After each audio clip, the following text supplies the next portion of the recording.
Serán los días 2 y 3 de julio que cientos de tortugas bebés sean liberadas en costas veracruzanas.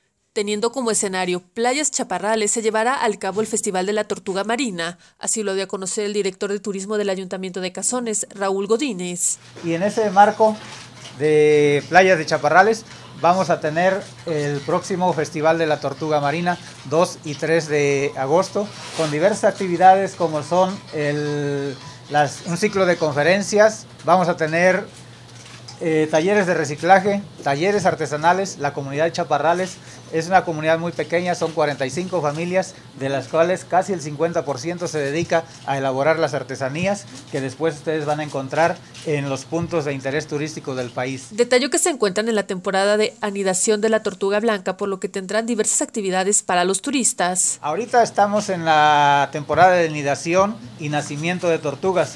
Hay la tortuga blanca que está llegando en la noche y que por eso ustedes van a encontrar que dentro de las actividades que estamos realizando vamos a tener visitas guiadas a lo largo de la playa para las personas que quieran así visitarnos y puedan en contacto directo con la naturaleza poder ver este escenario natural, disfrutar de estas liberaciones de tortugas que tenemos programadas para el sábado 2 y domingo 3 en un acto público en donde ya escucharon, nacen de 150 a 200 mil tortugas cada temporada de marzo a noviembre y que con turismo o sin turismo las tortuguitas están yéndose para regresar 15 años después a la playa en que las vio nacer.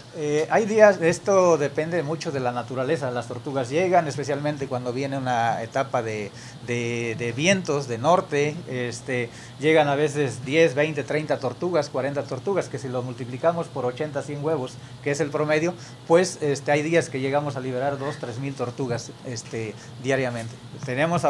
Estamos en temporada alta de anidación y vamos a tener un buen número de liberaciones de tortugas. Aclaró que a la zona arriban entre 10 y 30 tortugas, por lo que esperan que se den las condiciones para contar con un gran número de especímenes para liberar. Donashi Suárez, Agencia Cuadratín.